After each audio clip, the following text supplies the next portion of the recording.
కాల్పుల విరమణ అన్నటువంటి ప్రతిపాదనలు ఇప్పటికీ ఒక 25-30 సార్లు వచ్చి ఉంటాయి.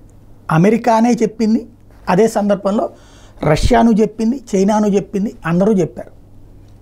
కాల్పుల విరమణ కావాలి అంటే ఖచ్చితంగా మా బందీలందరినీ విడిచిపెట్టాల్సిందే. ఇజ్రాయెల్ చెప్తున్నది ఏంటి? అందరినీ విడిచిపెట్టమని. హమాస్ చెప్తుంది ఏంటి? 40 మందిని విడిచిపెడతాం, 20 మందిని విడిచిపెడతాం అన్నది. 130 మంది దాకా ఇంకా వాళ్ళ దగ్గర బందీలుగా ఉన్నారు. ఇజ్రాయెల్ ఆ బందీల విడుదల పేరుతోనే 30,000 మందిని లేపేసింది ఇప్పటికి. అందులో సాధారణ ప్రజలు ఉన్నారు, అదే సందర్భంలో తీవ్రవాదులు ఉన్నారు. ఎవరు ప్రజలు ఎవరు తీవ్రవాదులు అనేది తెలియదు. అందరూ ప్రజలేనని హమాస్ చెప్తుంది, లేదా పాలస్తీనా ప్రభుత్వం చెప్తుంది. అందులో అత్యధికులు తీవ్రవాదులేనని ఇజ్రాయెల్ చెప్తుంది. ఎవరేమన్నా ఆ వ్యవహారం నడిచిపోతానే ఉంది. ప్రస్తుతం చూస్తే పోప్ ఈ నేపథ్యంలో జోక్యం చేసుకున్నారు.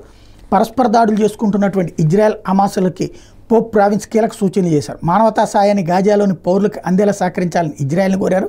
అలాగే కాల్పుల విరమణ ప్రతిపాదనకు అంగీకరించి బందీలను విడిచిపెట్టేందుకు ఒప్పుకోవాలని హమాస్కి విజ్ఞప్తి చేశారు. ఆదివారం ప్రార్థనలో ఆయన ఈ మేరకు అభిలషించారు.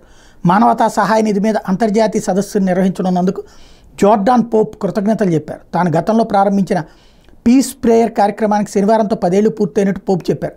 అదే కార్యక్రమానికి అప్పటి ఇజ్రాయెల్ అధ్యక్షుడు షిమోన్ షెరేన్, పాలస్తీనా నాయకుడు మొహమ్మద్ అబ్బాస్ వచ్చిన విషయాన్ని ఆయన గుర్తు చేశారు.